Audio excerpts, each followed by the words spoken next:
3교시 시작하도록 하겠습니다. 첫 번째 시간에 등록 절차, 그 중에서 법인의 등록 기준 중요하다고 했고요. 두 번째 시간에 결격 사유 시험에 한 문제 나오고요. 그 다음에 그 명칭 표시, 표시 광고, 인터넷 표시 광고, 허위 매물을 올리면 안 된다, 이런 것들을 공부했습니다. 이제 98페이지가 아니고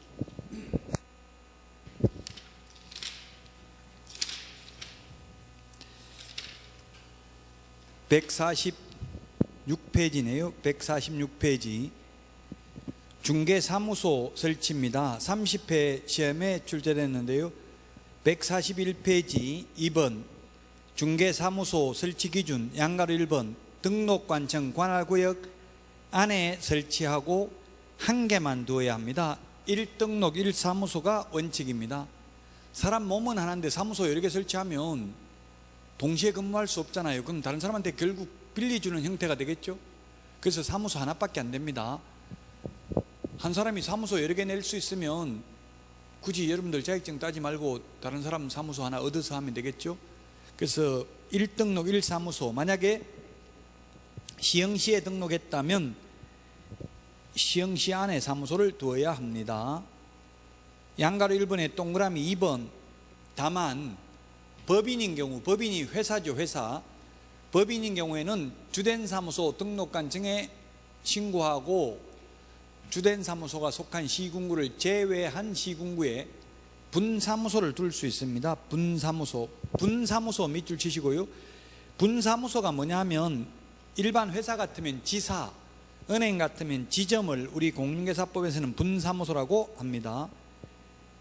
법인, 회사만 분사무소 둘 수 있습니다. 시험에 개인도 분사무소 둘 수 있다 X로 출제됐습니다. 개인은 분사무소 둘 수 없습니다.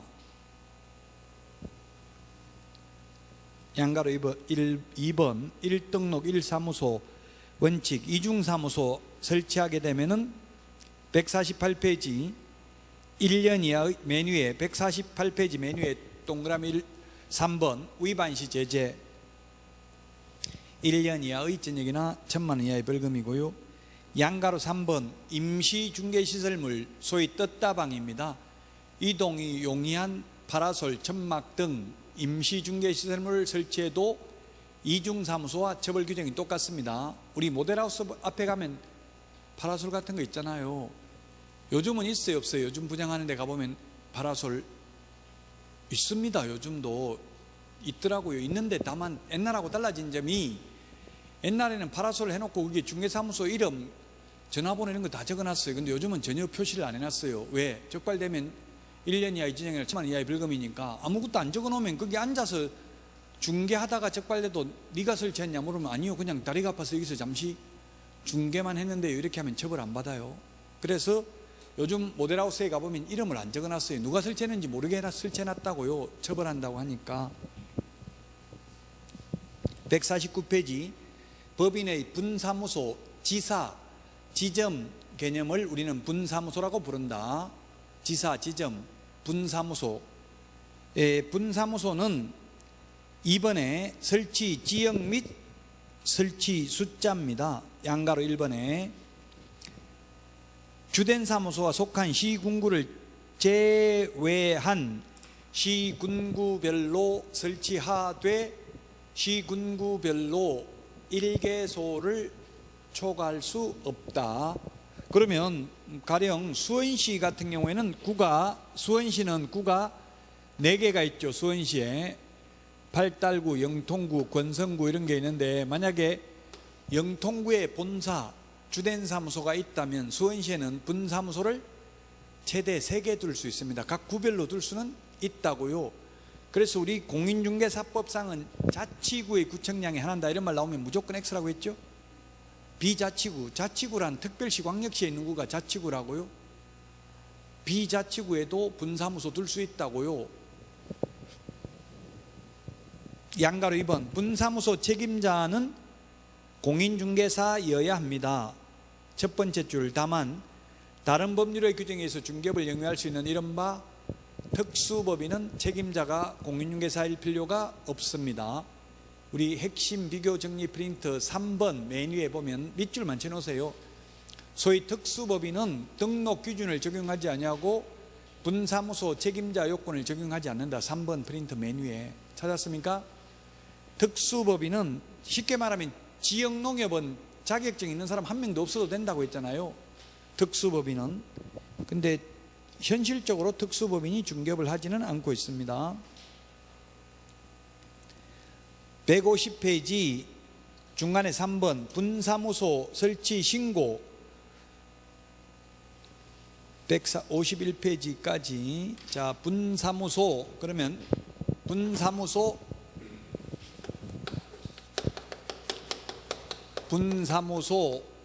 설치 신고를 합니다. 설치 신고한다.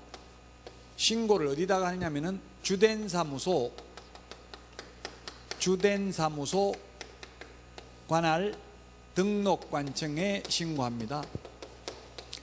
시험에 주된 사무소 등록관청 이렇게 출제됐기 때문에 제가 가로를 한 거고요. 법조문대로 하면 가로 없어도 그냥 등록관청에 분사무소 설치 신고한다고 해도 맞는 말입니다. 왜냐하면 우리 법제 구조에 보면 법조문 찾아보려면 지난주에 제가 법제처 국가법령정보센터 어플 다운받으면 된다고 했죠. 플레이스토어나 앱스토어에서. 그래서 국가법령정보센터 또는 법제처 이렇게 치보면 나와요. 거기서 검색을 해보시면 구조에 보면 등록관청이란 법인인 경우 주된 사무소 소재지 시장 군수 구청장을 말한다 이런 말이 있어요. 따라서 주된 사무소 이 말은 안 해도 된다고요. 주된 사무소 등록관청에 신고를 하면 7일 이내에 신고 필정을 교부해 줍니다. 신고 필정이라는 말을 지금은 신고 확인서로 바뀌었습니다. 오늘 개정된 거 내드린 거 시행규칙에 보면 시행규칙 개정된 거 오늘 프린트 내드린 거에 보면은 신고 필정이라는 거는 필했다, 완료했다. 이게 일본 한자잖아요, 한자. 그래서 한글로 바꾼 거예요. 신고 확인서. 신고 필정이라는 말이 신고 확인서로. 오늘 프린트 내드린 거 너무 많아가지고 좀 헷갈리죠. 그게 개정법률이라고 되어 있는 게 있고 개정법률 말고 시행규칙 개정 일부 개정 0이라고 되어 있는 거 있잖아요. 거기에 두 번째 단원에 보면 시행규칙 제7조 2항 중 법 제13조 4항 규정에 따른 분사무소 설치 신고 필정을 법 제13조 4항에 따른 분사무소 설치 신고 확인서 이렇게 바꾼다고 되어 있잖아요. 신고 확인서로 하고 이렇게 되어 있습니다. 신고 확인서. 우리 교과서는 151페이지에 신고 확인서라고 되어 있네요. 이미 신고 확인서라고 되어 있죠. 옛날에는 신고 필정이라고 불렀다고요. 신고 확인서를 7일 이내에 교부해 주고요. 신고 확인서를 교부받고 나면 업무를 개시할 수 있고 신고했다는 확인서를 교부해 주고 나면 지체 없이 분사무소 관할 시장 군수구청장에게 통보를 해야 됩니다. 통보해야 된다. 그게 지금 151페이지 그 맨 밑에 5번에 양가로 1번 통보해야 된다는 말이 있잖아요. 자, 그 다음에 150페이지 교과서 맨 밑에 보면 분사무소 설치 신고할 때 제출해야 되는 서류가 양가로 2번에 있습니다. 우리 핵심 비교 정리 프린터는 4번에 있습니다. 4번. 설치 신고할 때 제출해야 되는 서류입니다. 책임자 핵심 비교 정리 프린터는 4번에 있습니다. 책임자 자격증 사본은 제출하지 않습니다. 자격증 사본은 제출하지 않고 실무교육 수료증,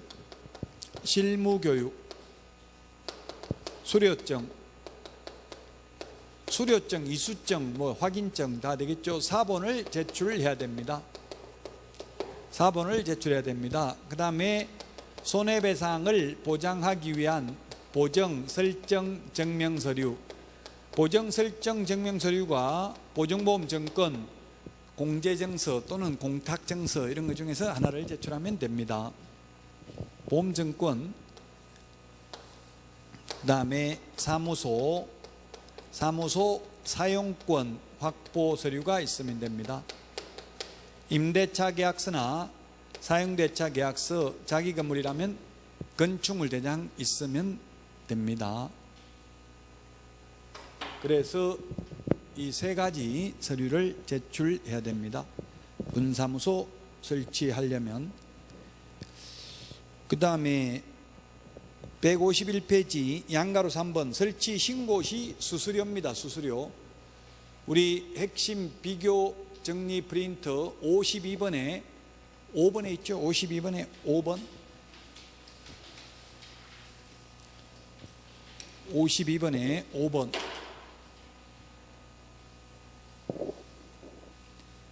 52번에 5번 찾았어요.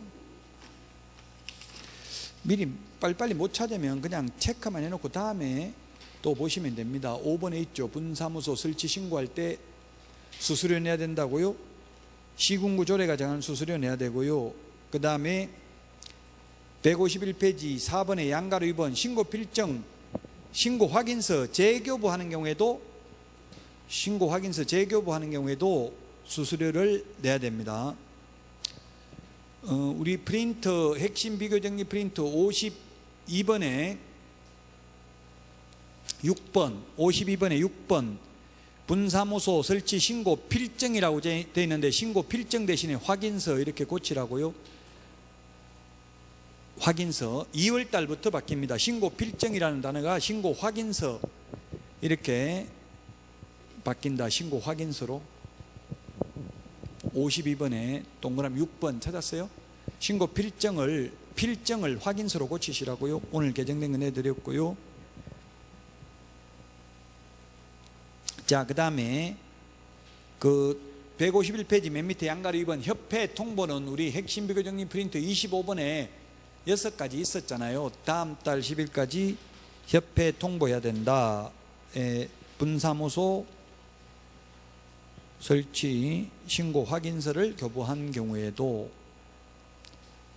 자, 그 다음에 153페이지 152페이지 메뉴에 보니까 분사무소 설치 신고서 오른쪽 위에 7일 동그라미 하세요. 제가 이 칠판에 7일 적어놨잖아요. 7일이 걸리는 7일 이내인 이유는 책임자가 결격 사유에 해당되는지 여부를 확인하는 데 걸리는 시간입니다.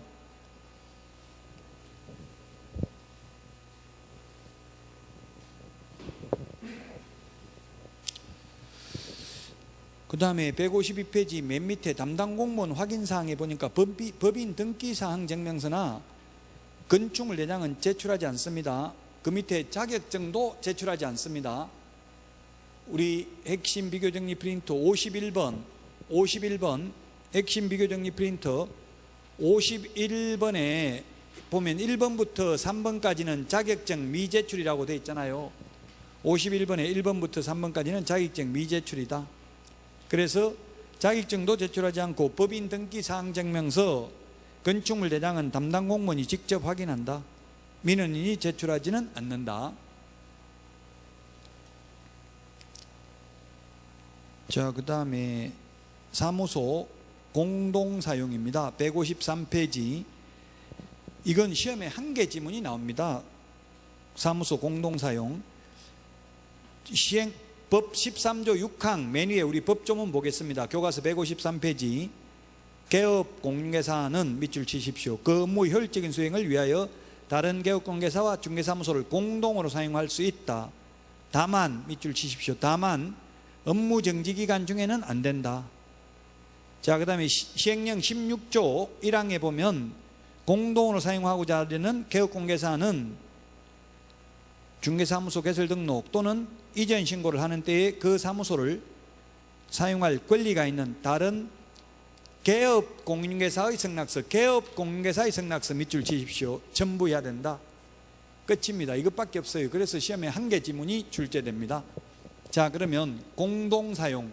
옛날에는 합동사무소라고 불렀습니다. 지금은 왜 공동으로 바꿨습니까? 물어보니까 공동이 한글이래요. 자, 그래서 공동사무소 설치 신고서라는 법정 서식도 없습니다. 법정 서식도 없다. A, B, C, D가 있으면 A, B, C, D, A 사무소에서 공동으로 사용하려면 이전 신고하면 된다고요. 이전 신고할 때 B는 A 개업 공인중개사 사용 승낙서가 있으면 됩니다. 공동으로 사용한다는 건 옮겨야 돼요. A는 백옷 신도시에 있고 백옷동에 시흥시에 있고요. B는 인천광역시 남구에 있고, 남구가 없죠. 미추홀구로 바뀌었죠. 인천광역시 미추홀구에 있고, 그 다음에 C는 부산 해운대구에 있어도 상관없습니다. 옮겨오면. 공동으로 사용한다는 건 한 군데서 공동으로 사용하는 거지 사무소를 두 개 두고 왔다 갔다 하면서 공동으로 사용한다는 뜻은 아닙니다. 자, 그 다음에 공동사무소 설치하는 방식이 세 가지가 있어요. 이런 방식이 하나 있고요. 또는 A가 하고 있는 장소에다가 신규 등록을 하면 이게 공동사무소가 되는 것이고, 애초부터 처음부터 2명 이상이 신규 등록을 해도 공동사무소가 되는 것이다. 자, 그러면 공동으로 사용을 하면 A, B, C, D 4명이 사무소를 공동으로 사용하면 칸막이가 있을까요, 없을까요? 현실적으로 칸막이 없습니다. 칸막이가 있으면 이게 완전히 칸막이가 있고 여기에 출입문이 별도로 돼 있다면, 이거는 출입문이 따로따로 돼 있다면 이거는 공동사무소가 아니라 각자 개별 사무소죠. 굳이 유권에서 시험에는 안 나옵니다만 출입문은 하나밖에 없고 안에 칸막이가 있고, 출입문은 이게 하나밖에 없고 안에 내부 출입문을 통해서 통행할 수 있다면 이것도 공동사무소입니다. 자, 어쨌든 칸막이가 없습니다. 그럼 왜 공동으로 사용하느냐? 아까 읽어본 것 중에서 보면 효율적인 업무 수행을 위해서 이렇게 되어 있습니다. 효율적인 업무 수행을 위한다는 것은 쉽게 말하면 월세 줄이려고 같이 쓰는 거예요. 요즘 제 학교 가신 분들이 인터넷에 저한테 질문하는 분들이 많은데 보니까 공유 오피스 해가지고 한 달에 강남은 50만 원, 좀 싼 데는 20만 원, 20에서 50만 원 정도 월세 내고 우리 책상처럼 그냥 수십 명이 있는 거예요. 그냥 사무실 하나에 책상 하나만 놔놓고 자기가 알아서 하는 거예요. 월세만 20에서 50만 원 내고. 거기 가면 일 배울 수 있을까요? 저한테 묻던데, 각각 독립된 사무소나 마찬가지에 자기가 알아서 해야 돼요. 그럼 자기가 알아서 어떻게 매물이 하나도 없는데 어떻게 확보하면 됩니까? 묻더라고요. 그거는 뭐 알아서 해야 되겠죠. 본인이 광고 같은 거 해가지고 손님 끌어야 돼. 굉장히 어려워요. 그래서 그 몇 층에 있는지 물어보니까 7층에 있다더라고요. 소위 워킹 손님이라고 하는데 지나가다 오는 사람은 7층까지 안 올라가죠. 1층에, 우리나라는 그래서 1층이 아닌 곳에 있는 부동산은 사기꾼도 많아요. 솔직히 말하면 다 그런 건 아닌데 일부. 왜냐하면 워킹 손님 스스로 안 올라가니까 적극적으로 마케팅을 하고 속이고 이렇게 할 수밖에 없는 구조잖아요. 그러니까 우리도 우리나라 중개사무소가 다 위로 올라가야 돼. 우리 은행 같은 경우는 지금 전부 다 1층에 있다가 지금은 1층이 없잖아요. 다 2층으로 올라갔잖아요. ATM 기금만 빼고 임대료가 비싸니까. 근데 우리 중개사무소는 가장 임대료 비싼 데 다 있다고요. 그 개업공개사들은 돈 벌어가지고 임대료 내고 광고비 내고 이런 데 다 쓰는 거예요. 사실 문제예요. 앞으로는 모든 개업공개사가 지금 변호사 사무실, 법무사 사무실 1층에 안 있잖아요. 월세 싼 데가 있잖아요. 우리 개업공개사도 바뀌어야 됩니다. 근데 여러분들은 다른 사람 다 올라가고 나면 마지막에 올라가야 돼. 먼저 올라가면 죽거든요. 아무도 안 오니까 손님이. 어쨌든 이 공동사무소는 독립성이 인정되기 때문에 종별이 상관없습니다. A는 법인인 개업공개사, B는 공인중개사인 개업공개사, C는 부칙개공, D는 분사무소라도 됩니다. 끼리끼리. 부칙개공은 부칙개공끼리 해야 되는 건 아니라고요. 개업공개사라면 공동으로 사용할 수 있습니다. 칸막이가 없지만 칸막이가 있는 거하고 똑같습니다. 그래서 만약에 A가 갑 직원을 고용해서 갑 직원이 손해 입혔으면 갑하고 A만 책임 있지 공동사무소의 대표자의 행위로 본다 하면 X입니다. 각각 독립성이 따로 있기 때문에 따로따로다. 자격증 개시도 따로따로, 보정설정도 따로따로, 인양등록도 따로따로, 손해배상 책임도 각각 따로따로. 국토부 유권해석에 갑 한 명이 근무하면서 4명의 개업공개사의 업무를 보조해도 되는지 여부를 알려주십시오 하니까 유권해석 이중소속에 해당되므로 불가능합니다. 이론적으로는 이렇게 해석을 하고 있습니다. 4명이 같이 업무를 하다가 A 업무 정지당하면 A 빼고 업무해도 됩니다.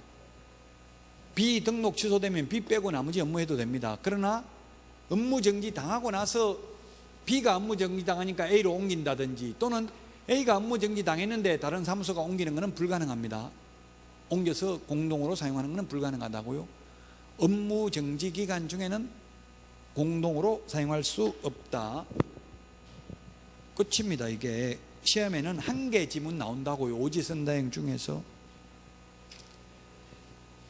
지금 154페이지까지 했습니다.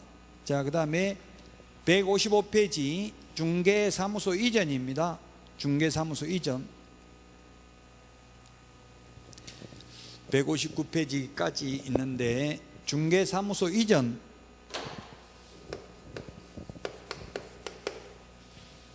이전은 우리 주소 이사 가는 거하고 똑같습니다. 사무소 이전 신고 사무소 이전 신고인데 그냥 이사 가는 거하고 똑같다고 절차가.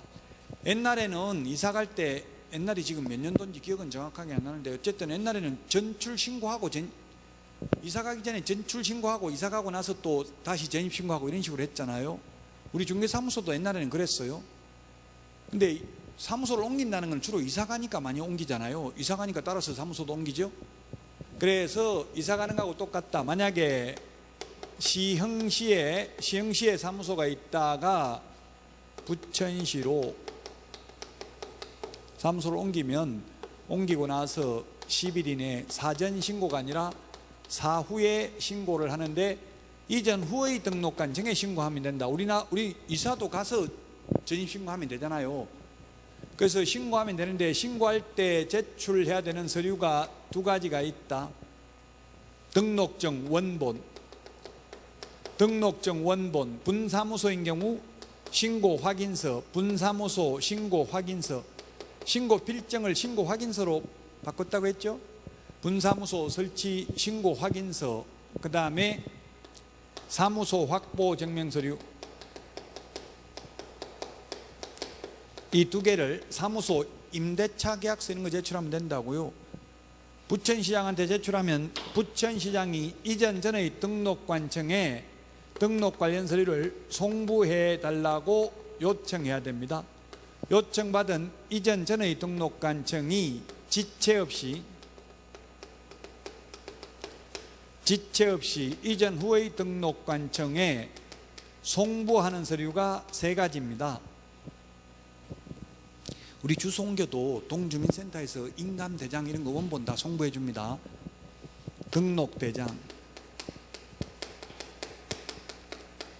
등록대장, 그 다음에 등록신청서류,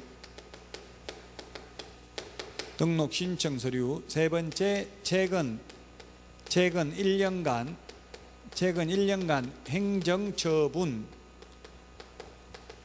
행정처분 및 행정처분 절차가 진행 중인 경우 그 관련 서류를 송부해야 됩니다. 쉽게 말하면 1년간 전과 기록을 가지고 다니게 하는 것입니다. 자, 그 다음에 분사무소를 이전하는 경우 시흥시에 본사 주된 사무소가 있고요. 가령 부천시에 분사무소가 있는데 이 부천시에 있는 분사무소를 군포시로 이전하는 경우입니다. 분사무소 우리 암기 프린트 4번에 밑에 3번째 까만 별표를 보면 4번 분사무소 설치 신고, 분사무소 이전 신고, 분사무소에서 사용할 인장 등록, 분사무소 업무 정지, 분사무소 휴업 신고 전부 어디다 한다고요? 주된 사무소 등록관청 4번에 밑에 까만 별표 3번째 찾았어요? 자, 그래서 주된 사무소가 있는 시흥시장에게 분사무소 설치 신고를 하면 신고를 받은 주된 사무소 등록관청은 이전 전 및 이전 후 분사무소 관할 시장군수구청장에게 지체 없이 이전 사실을 통보합니다. 자, 그러면 다시 이전 신고를 받은 이전 후 등록관청은 처리기간 우리 159페이지 교과서에 보면 7일이라고 되어 있죠. 7일, 처리기간 7일입니다. 159페이지 오른쪽 위에 서식에 보니까 7일 되어 있습니까? 분사무소 설치 확인서 교부도 7일, 이전 신고했을 때 처리기간도 7일, 등록 신청했을 때 등록 처분 서면 통지도 7일. 그 이유가 전부 다 결격 사유에 해당하는 여부를 확인하는 데 걸리는 시간입니다. 7일이라는 게. 자, 그 다음에 관할구역 밖으로 옮기는 경우가 있고요. 관할구역 밖으로 옮기는 경우가 있고, 관할구역 안에서 옮기는 경우가 있습니다. 관할구역 밖으로 옮기는 것은 시흥시에 있다가 부천시로 옮기면 등록증 재교부입니다. 등록증 재교부. 그 다음에 관할구역 안에서 옮기는 경우는 원칙이 등록증 재교부고요. 예외 등록증의 기재사항을 변경하여 교부할 수 있습니다. 관할구역 안에서 옮겼을 때는 원칙 등록증 재교부인데 예외적으로 등록증의 기재사항을 변경하여 교부할 수 있다.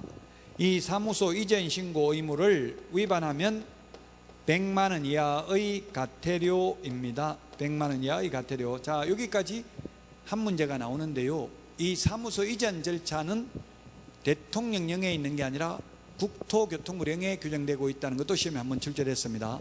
국토교통부령이고요. 자, 그 다음에 시험에 나왔던 게 10일 대신에 7일 하면 X고요. 그 다음에 미리 신고해야 된다 하면 X고요. 이전 전의 등록관청에 신고해야 된다 하면 X, 이전 후 등록관청에 신고해야 된다. 신고할 때 제출하는 서류와 송부하는 서류의 종류가 같다, X. 이렇게 출제됐다고요. 다르잖아요. 두 가지, 세 가지. 그 다음에 분사무소 이전 신고는 주된 사무소 등록관청이죠. 이전 후 분사무소 관할 시장군수구청장에게 신고해야 된다 하면 X라고요. 분사무소 이전 신고는 주된 사무소. 그 다음에 처리기간은 7일입니다. 관할구역 밖으로 옮기면 등록증 재교부, 관할구역 안에서는 원칙 재교부, 예외적으로 등록증의 기재사항을 변경하여 이를 교부할 수 있다. 사무소 이전 신고 의무 위반하면 100만 원 이하의 과태료이다. 155페이지부터 159페이지까지 다 했습니다.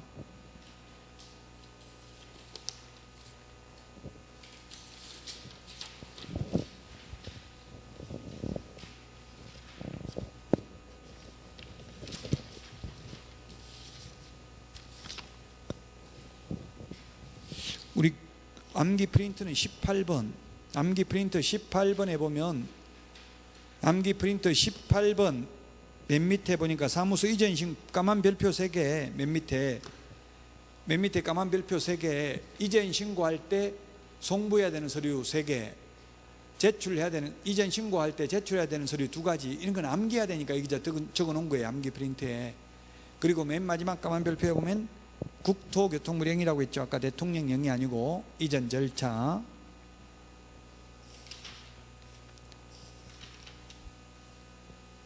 자, 159페이지 그 이전 신고서 서식에 보니까 맨 위에 오른쪽에 7일입니다. 처리기간 7일.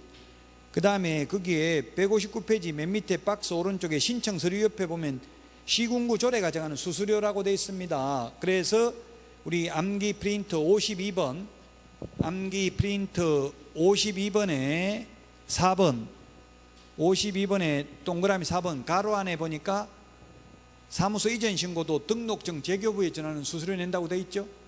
법조문에는 수수료 낸다는 말이 없는데 사무소 이전 신고 서식에 보면 이렇게 수수료 낸다는 말이 있습니다. 어차피 등록증을 재교부해 주니까 수수료 내야 된다고, 등록증 재교부에 준하는 수수료를 내야 되고요. 그 맨 밑에 담당 공무원이 확인하는 거, 건축물 내장 이런 거는 공무원이 직접 확인하는 거지 민원인이 돈 주고 떼가지고 다시 제출해야 되는 것은 아니라는 이야기입니다. 자, 그 다음에 160페이지 업무 지역 범위, 그 다음에 161페이지 중개 대상물의 범위, 요거는 시험에는 거의 안 나옵니다. 이 두 개는. 자, 업무 지역 범위와 시험에는 잘 안 나오지만 교재에 있으니까 업무 지역 범위,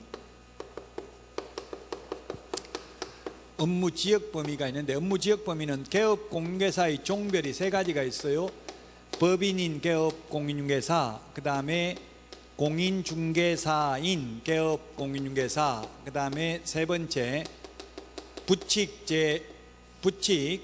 법 7638호 부칙 제6조 2항의 규정에 의해서 등록을 한 것으로 보는 자를 중개인, 옛날에 중개인이라고 불렀어요. 2006년 1월 30일부터 부칙으로 갔어요. 이미 15년 전에. 그래서 15년 동안 시험에 부칙이라는 말은 거의 시험에 안 나왔어요.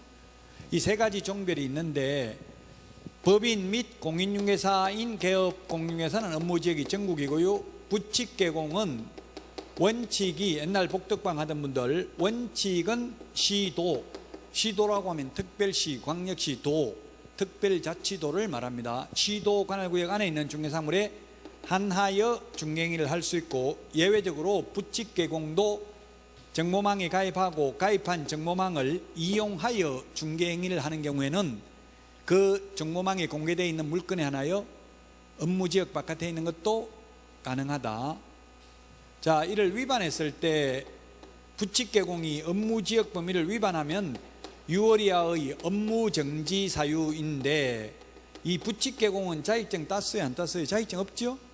자격증 없으니까 이런 게 있는 걸 몰라요. 이런 법이 있는 줄을. 그러니까 위반하고 있고요. 위반해도 처벌하지도 않고 있어요. 그래서 시험에는 또 이게 국가권익위원회에서 이거 폐지해라, 이거는 왜 차별하느냐, 아무런 이유 없이. 그 왜 차별하냐면은 자격증 있는 사람들이 이제 불만이 있는 거예요. 그럼 우리 자격증 땄는데 옛날 있는 사람하고 뭐가 차이가 있냐, 자격증 열심히 해가 딴 거, 이렇게 하니까 이런 차이를 두고 있는데, 현실적으로는 이런 처벌하는 사례는 없다고요. 형식적으로만 있는 사문화된 조문입니다. 자, 그 다음에 두 번째, 중개대상물의 범위인데요. 중개대상물의 범위, 시험에 잘 안 나온다고. 이게 중개대상물의 범위가 있는데, 중개상물의 범위는 더더군다나 시험에 안 나옵니다. 중개상물 첫 시간에 토지, 건축물, 임목, 공장재단, 광업재단이 있는데 20년 전에 이렇게 출제됐어요. 어떻게 출제됐냐면, 그때는 중개인이라고 불렀죠. 부칙개공을. 중개인은 토지, 건축물, 그 밖의 토지의 정착물에 한하여 중개행위를 할 수 있다. X, 즉 부칙개공, 다시 말하면 중개인도 임목, 공장재단, 광업재단에 대해서도 중개행위를 할 수 있다는 뜻입니다. 즉 중개대상물의 범위를 제한하고 있지 않습니다. 법에 아무런 규정이 없습니다. 따라서 부칙개공도, 소위 중개인도 임목, 공장재단, 광업재단, 토지, 건축물 다 중개행위 할 수 있다, 이 말입니다. 그래서 여기까지는 시험에 거의 안 나오고요. 그 다음에 이제 종별 겸업, 161페이지 맨 밑에 종별 겸업이라고 되어 있고요. 162페이지 우리 교과서가 지금 잘 되어 있잖아요. 그 중간에 2번 보니까 법인인 개업공개사의 겸업해가지고 28, 29, 30, 31 되어 있죠. 별표. 우리 암기 프린터는 24번. 중요한 거는 다 우리 암기 프린터에 전부 다 있어요. 24번에 있죠. 이걸 도입한 취지가 뭐냐 하면은, 아까도 말했지만 오늘도 말했지만 골목 상권을 보호하기 위해서입니다. 영세한 개인 개업 공개사를 보호하려고 법인 큰 회사 못 들어오게 하려고 이런 규정을 두고 있다고요. 뭐 제가 다른 나라 유럽, 호주, 뉴질랜드, 캐나다, 미국 이런 나라들은 호주도 57%가 법인이라더라고. 제가 거기서 한번 물어보니까 현지에서 법인이고요. 뭐 캐나다 이제 올해가 아니라 작년에는 코로나 때문에 이제 어디 여행도 못 가죠 전혀. 근데 그 전에는 저도 1년에 한 번씩은 여행을 갔어요. 왜냐면 이 여행 가는 게 뭐 기분 나쁘게 생각하는 사람도 있지만 공부가 굉장히 많이 돼요. 이게 사업 아이템 이런 것도 내가 무슨 사업을 해야 될지, 선진국에 가보면 이거 뭘 해야 될지 이런 걸 느끼게 된다고. 다른 나라는 중개업을 어떻게 하는지 이런 걸 느껴보는 것도 좋아요. 뉴욕 맨해튼에 보니까 복덕방이라고 있는 걸 보고 충격받았어요. 우리나라에도 지금 복덕방 제가 한 번도 우리나라에서 본 적 없거든요. 뉴욕 맨해튼 한복판에 코리아타운에 복덕방이라고 돼 있더라고요. 베트남에 가니까 황금부동산 이런 거 있고요. 중국에도 한글로 간판 달린 거 많더라고요. 부동산.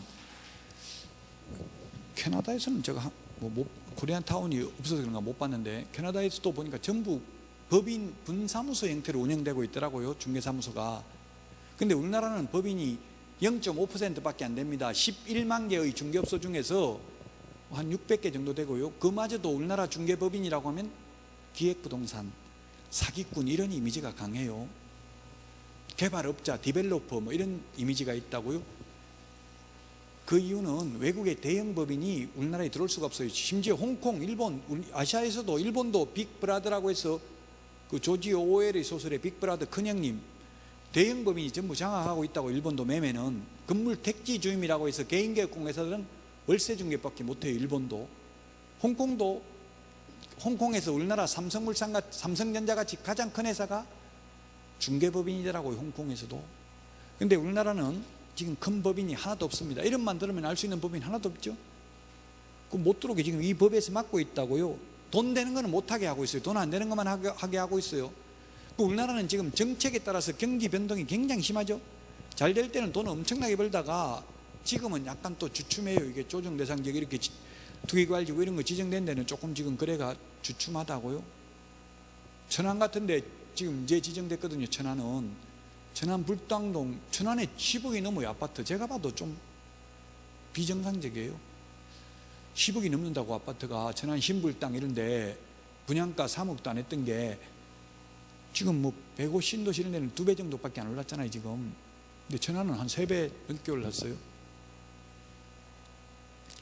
어쨌든 이제 그래서 법인이 돈 되는 걸 못하게 하고 있기 때문에, 잘 될 때는 잘 되지만 법인이면 직원이만 있고 월급 주고 이래야 되는데 평소 꾸준히 소득이 들어와야 되겠죠. 근데 못 들어오게 해놨어요. 자, 그럼 못하는 거, 할 수 있는 거 우리 암기 프린터 24번에 보면 6가지밖에 못한다고요. 법인이 경험할 수 있는 거는 이 6가지만 할 수 있고, 개인은 개인개업공개사는 겸업 제한이 없어요. 그 개인은 6가지도 해도 되고 다른 업무도 해도 돼요. 법인은 6가지밖에 못한다고요. 암기 프린터는 24번. 우리 교과서는 지금 162페이지 맨 밑에 동그라미 1번, 상업용 건축물 및 주택의 임대 관리 등 부동산의 관리 대행만 가능합니다. 시험에는 상업용 건축물 대신에 공업용 건축물, 농업용 건축물 X, 임대 관리 대신에 임대업 X. 돈 되는 거 하려면 임대업을 해야 돈 되잖아요. 임대업 하면 월세 4,50만 원 받는데 제가 임대 관리 대행 해보니까 방 한 개에 10,000원 정도 받아요. 다가구 19가구 있는 거 그거 월세 받아주고 청소 이런 거 관리 대행 해주고 20만 원 정도 받아봤다고요. 한 달에. 돈 안 된다고요. 임대업, 외국 대형 법인은 자본금 돈은 가지고 들어올 수 있잖아요. 그래가지고 임대업 하면 돈 되는데 임대업 못 한다고요. 개인개업 공개사는 임대업 해도 돼요. 개인도 임대업 못 한다고 하면 건물주들은 중개업하기 힘들겠죠. 개인은 임대업 해도 되는데 법인은 임대업 못 합니다. 임대 관리 대행만 가능하다고요. 돈 안 되는 것만. 돈 되는 거 해버리면 그게 전부 다 몰려간다고요. 외국 법인뿐만 아니라 우리 국민은행 같은 데서도 중개업 하려고 해요. 그러면 우리 지금 뭐 대부 코너 2층에 있잖아요. 보통 그런 것처럼 중개 코너 이런 거 만들어 가지고 은행에서 중개업을 하면 손님들이 알아서 찾아갈 수도 있어요. 은행으로. 방카슈랑스라고 해서 지금 보험 판매가 보험회사에서 파는 것보다 은행에서 파는 게 더 많이 팔고 있대요. 약간 보험이라고 하면 보험회사 이러면 약간 우리나라에는 약간 사기꾼 이미지 이런 게 조금 남아있는 게 현실이거든요. 근데 은행은 왠지 공신력이 있어 보이잖아요. 그래서 은행에서 보험을 더 많이 판다고요. 저도 은행에서 가요. 그래서 직원이 뭔지도 모르고 이거 하니까 이거 좋은 거 있는데 좀 하나 해줄래요 해가지고 해줬어요. 보니까 보험이더라고. 뭔지도 모르고 그냥 알았다 그냥 알아서 해라 했더니만, 옛날 대출 같은 거 받고 이러면 뭐 하나 가입하라고 이런 거 많이 했어요. 자, 어쨌든 상업용 건축물 주택만 가능하고요. 공업용 건축물, 농업용 건축물 X. 임대업은 안 되고 임대 관리 대행만 된다. 동그라미 2번 163. 부동산의 이용 개발 및 거래에 관한 상담업은 되는데 개발업은 안 됩니다. 개발업을 해야 돈이 되죠. 개발업이라는 건 뭡니까? 빈 땅에다가 건물 지어서 분양해가지고 팔아먹는 거, 이런 게 개발업입니다. 부가가치를 높이는 게 개발업이죠. 개발업은 안 되고 개발에 관한 상담업만 된다고요. 이 땅 사가지고 개발하면 돈 됩니다. 알려만 줘야 되고요. 개발하는 것을 지급을 하는 게 개발업이잖아요. 반복하는 게. 개발업은 안 되고 개발에 관한 상담업은 됩니다. 어떤 분들이 인터넷에 업이라는 말 들어가면 무조건 X죠 하던데 그렇지 않습니다. 상담을 반복하면 상담업이잖아요. 상담업은 해도 되지만 개발업은 안 됩니다. 3번 개업 공인중개사를 대상으로 밑줄 치세요. 동그라미 3번 163페이지. 개업 공인중개사를 대상으로 경영기법, 경영정보 제공 가능합니다. 시험에 일반인을 대상으로, 공인중개사를 대상으로 X로 출제됐어요. 공인중개사 대상이 아니라 누구를 대상으로? 개업 공인중개사를 대상으로 경영기법, 경영정보 제공할 수 있습니다. 프랜차이즈, 가맹점업 이런 거 할 수 있습니다. 4번 상업용 건축물 및 주택입니다. 농업용 건축물, 공업용 건축물 안 되고요. 택지 분양 대행 안 됩니다. 택지 분양 대행도 안 됩니다. 상업용 건축물 및 주택 분양 대행업만 됩니다. 분양업은 안 됩니다. 분양업이라는 건 자기가 지어가지고 분양하는 게 분양업이고요. 남이 지어놓은 거 분양 대신하는 게 분양 대행업이죠. 분양 대행업을 하면 MGM이라고 해서 보통 아파트 같은 경우는 300만 원, 빌라 같은 경우는 500만 원 이 정도 받아요. 분양 대행업을 하면. 근데 분양업을 하면 50% 남는데요. 자기가 직접 지어서 분양하면 건설회사들은 50% 남아야 돼요. 그래서 직원 월급 주고 모든 마진은 저 사업하는 친구한테 물어보니까 3331 법칙이라더라고요. 원가 30%, 인건비 30%, 이윤 30%, 10%는 세금. 원가는 30%밖에 안 들어간다고. 모든 거 식당도 잘 되면 원가는 30%밖에 안 들어가요. 그 직접 지어서 분양하면 반 남는다고. 반. 원가는 30%밖에 안 된다고요. 인건비 30%, 순수 마진 30%, 세금 10%. 분양업 안 되고 분양 대행업. 개인은, 개인 개업공개사는 분양업 해도 됩니다. 근데 개인이 돈이 분양할 만큼 돈 많은 사람 잘 없죠. 아파트 분양하기는 힘들죠. 개인은 그 빌라 같은 거 지어가지고 또는 전원주택 같은 거 지어가지고 분양업 하는 사람 있잖아요. 가능해요. 개인은. 법인, 회사는 안 된다고요. 법인이 회사죠. 법적으로 사람이 법인입니다. 자연인은 숨을 쉬는 사람이고요. 164페이지 동그라미 5번. 그 밖에 중개업에 부수되는 업무로서 대통령령이 정하는 업무인데 그게 뭐냐면 두 번째 줄에 도배, 이사업체 소개 등 주거 이전에 부수되는 용역 알선업. 용역 알선업은 되는데 용역업은 안 됩니다. 용역이라는 게 뭡니까? 용역. 지하철역에 보니까 오늘도 지하철 타고 오다 보니까 이런 게 있더라고요. 용역실. 그 여자분들 지하철역에 여자분들 청소하다가 쉬는 곳이더라고. 이게 용역실. 용역이라는 거는 동네 말로 하면 노가다, 노무 제공하는 거. 좀 고급스러운 말로 하면 서비스 제공하는 게 용역이죠.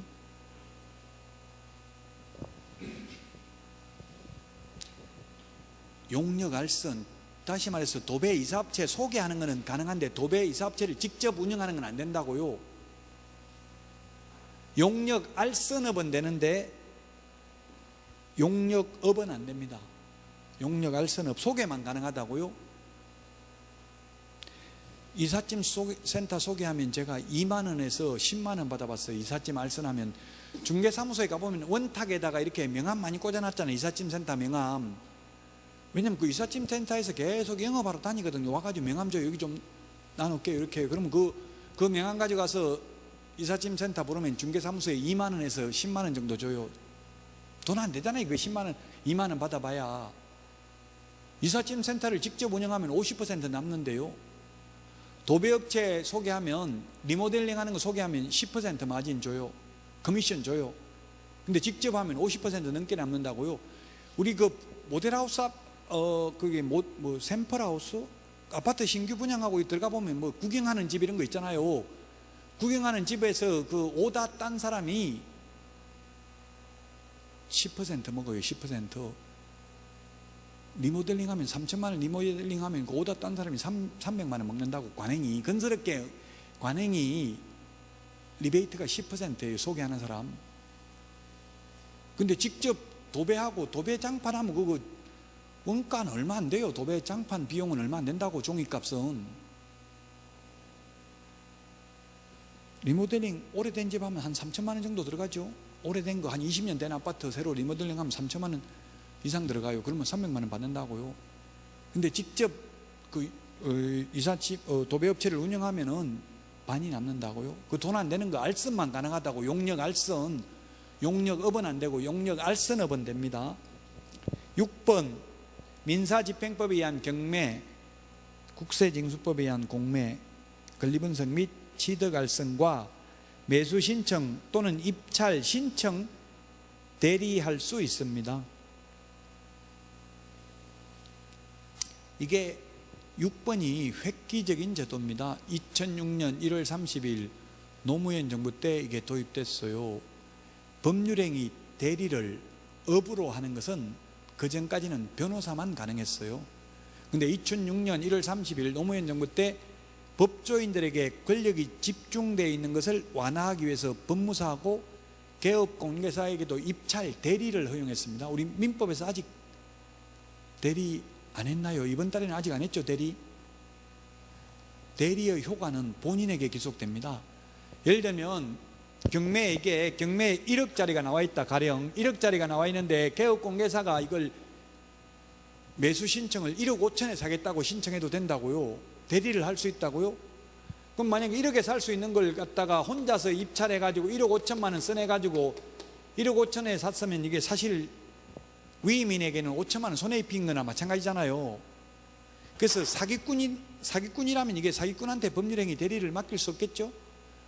이게 입찰 대리를 허용했다는 것은 개업공개사를 전문 직업인으로 인정한 거예요. 사기꾼이 아니고 전문 직업인으로. 대리 마음대로 적어낼 수 있다고요. 양심껏 전문 직업인으로서 최선을 다해서 1억 2천을 적든 1억 3천을 적든 마음대로 써내도 된다 이 말이에요. 입찰표를 대리할 수 있으니까. 믿을 사람이 아니면 대리를 안 맡기잖아요. 법정 대리, 법률의 규정에서 미성년자 대리하는 건 부모들이 대리하잖아요. 그 여러분들 아무한테나 인감증명 떼주고 대리 안 맡기죠? 그래서 전문 직업인으로 인정을 했다고. 이제 대리 대신 써낼 수 있다고요. 입찰표 법원에 가가지고 손님을 대신해서. 획기적인 제도였습니다. 165페이지 메뉴의 양가로 2번 겸업 제한을 위반하면 등록을 취소할 수 있습니다. 외국 법인이 못 들어오는 거예요. 만약 외국 법인 들어오면 계속 우리나라 영세한 개업공개사들이 민원 넣을 가능성이 많죠. 저 위반했다, 등록 취소하라 막 이렇게 할 가능성이 많죠. 이 겸업 제한을 위반하면 등록을 취소할 수 있습니다. 등록 취소할 수 있는 걸 우리는 임의적 취소, 상대적 취소, 등록 취소할 수 있다. 우리 암기 프린터 17번에 동그라미 3번에 있네요. 17번에 동그라미 3번. 17번에 동그라미 3번 밑줄만 치놓으세요. 165페이지 양가로 3번. 이 겸업을 하고 받는 보수는 중개보수가 아니기 때문에 합의만 되면 많이 받아도 됩니다. 제가 아까 도배업체 소개시켜주고 리베이트 10% 받는 게 관행이라고 했는데 30% 준다면 받아도 돼요. 중개보수가 아니라고. 이건 중개하고 받는 게 아니잖아요. 겸업하고 받는 거잖아요. 이삿짐 센터 알선하고 제가 2만 원에서 10만 원 받는다고 했는데 100만 원 주면 받아도 돼요. 양가로 4번 특수법인 겸업. 특수법인, 예를 들면 지역농협은 농업협동조합법에서 정하고 있는 농업 그 중앙의 업무, 지역농협 업무하고 조합을 대상으로 농지 매매 교환 임대차 중개만 할 수 있어요. 즉 특수법인, 지역농협이 경공매 매수신청 대리 이런 건 못한다고 해석한다 이 말이에요. 자, 그 다음에 165페이지 3번 맨 밑에 개인인 개업공개사의 겸업 제한은 없다. 여러분이 옆에 미용실 하면서, 제가 아는 분 작년에 합격해가지고 제주도에서 미용실 하면서 그냥 거기서 사무소 차려놨더라고. 미용실 뭐 한 30평 돼서 크대요. 그 옆에 책상 놔놓고 그냥 파티션 이렇게 해가지고 약간 칸막이 비슷하게 해놓고 거기서 중개업하고 있어요. 개인은 겸업 제한 없어요. 임대업 하면서 중개업 해도 된다고. 개인은, 아까 법인은 임대업은 안 된다고 했죠. 임대 관리 대행만 가능한데, 그러면 개인은 여기에 있는 6가지 업무도 해도 되고 다른 업무도 해도 됩니다. 그 질문하더라고 어떤 분이, 왜 법인은 자본금도 5천만 원 이상 해야 되고 까다로운데 법인은 더 못하게 하냐, 더 많이 하게 해야지. 외국 법인 견제하려고 그렇다고요. 근데 시험에 외국 법인 못 들어오게 하려고 한다 이런 말은 절대 출제 안 합니다. 그럼 외국에서 가만 안 있거든요. 우리 때문에 그랬어? 그러면 WTO의 불공정 무역 행위로 제소할 수 있다고요. 또 보복을 가할 수도 있다고, 무역 보복을. 그래서 그런 말 절대 안 합니다. 시험에도 안 내고요. 외국에서 항의하면 너그만 그런 게 아니라 우리나라 법인도 마찬가지다. 너희들만 그런 게 아니라. 그래서 우리나라도 지금 국민은행 같은 거 하고 싶어도 못 하고 있잖아요. 외국 법인 때문에. 개인은 겸업 제한이 없습니다.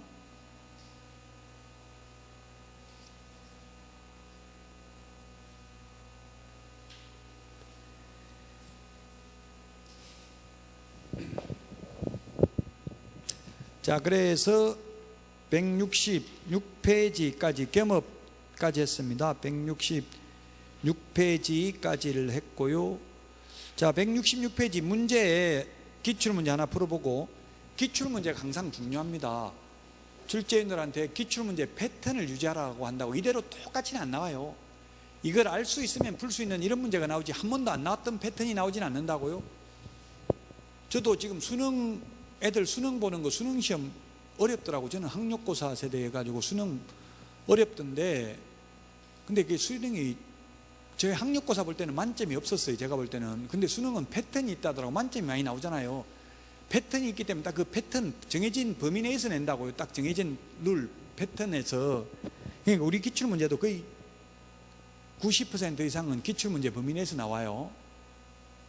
그 기출문제를 정확하게 분석하는 게 중요하고, 답만 암기하면 의미가 없겠죠. 자, 1번 모든 시험에 모든 반드시 뿐 하나여 절대로 어떠한 경우에도 이런 말이 들어가면 거의 80% 이상은 X예요. 왜? 예외 없는 규칙은 없기 때문에.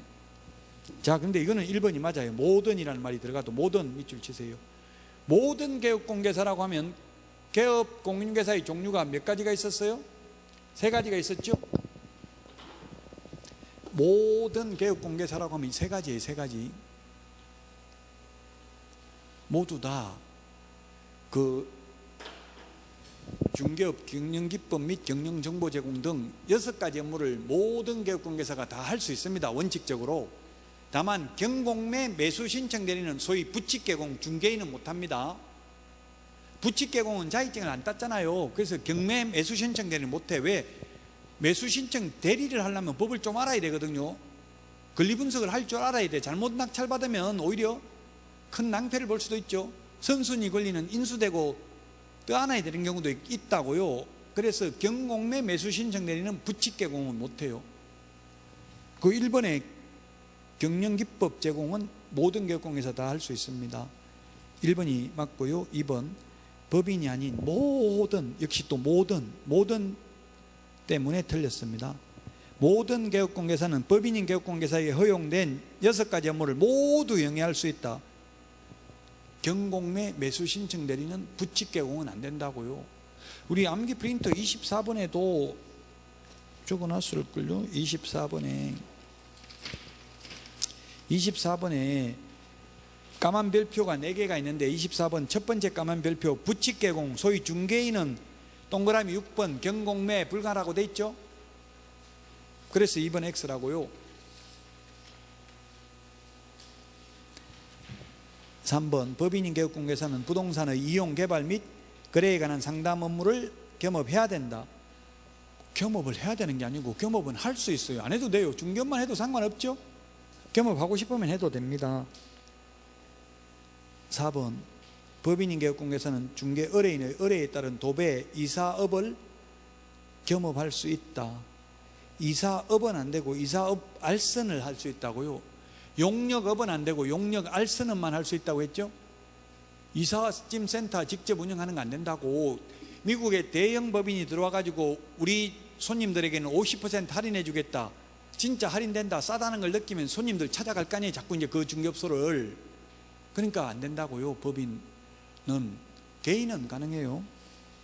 저한테 이삿짐 센터 사장님 제 수업 들어가서 자격증 땄어요. 중개업하고 같이 하기 때문에. 왜냐면 이사 다니다 보면은 이게 중개해달라는 거, 이사 간다 소리 들으면 그거 중개할 수 있잖아요. 같이 하면 시너지 효과가 있대요. 그래서 두 개를 같이 하는 분이 있어요. 그분은 자꾸 50% 남는다 하더라고요. 그래서 제가 볼 때는 그 인부들 일당만 줘도, 제가 뭐 100만 원 주고 나면 일당만 해도 막 3명, 4명씩 오잖아요. 4명씩. 그러면 그분들이 뭐 한 25만 원, 30만 원 가까이 주는 모양이더라고요. 남자분들은. 여자분도 한 10만 원 넘게 주는가 봐요. 그러면은 거의 그 인건비가 다 들어가고 나면 내가 반 안 남을 건데 하니까 그래도 꼭 남는다 하더라고, 본인이. 아마 그분은 감가상각비 이런 것까지 계산 안 하는 것 같아. 뭐 사다리 차 이런 것도 직접 다 가지고 있다더라고. 그 감가상각 되잖아요. 나중에 몇 년 지나면 못 쓰잖아요. 또 직원들 4대 보험도 가입해 줘야 되고 이런 것까지 감안 안 한 것 같은데 반 남는다고 어쨌든 말하던데, 결론은 그래도 이삿짐 센터 소개하는 것보다는 직접 운영하는 게 돈이 된다고. 그래서 직접 운영하는 건 안 된다고요. 이사업 X입니다. 이사업 소개는 가능합니다. 이삿짐 센터 소개는. 5번 공인중개사인 개업공개사는 20호 미만으로 건설되는 단독주택 분양 대행업을 겸할 수 없다. 개인은 겸업해도 된다 했죠. 법인만 6가지만 겸업할 수 있고 개인은 6가지도 할 수 있고 다른 것도 할 수 있다. 단 개인 중에서 부칙개공은 경공매 매수 신청 내리는 못한다. 답 1번입니다. 자, 여기까지 하고 진도는 이제 고용인부터는 다음 주에 하고요. 오늘 내드린 문제 쉬었다가 문제 풀도록 하겠습니다.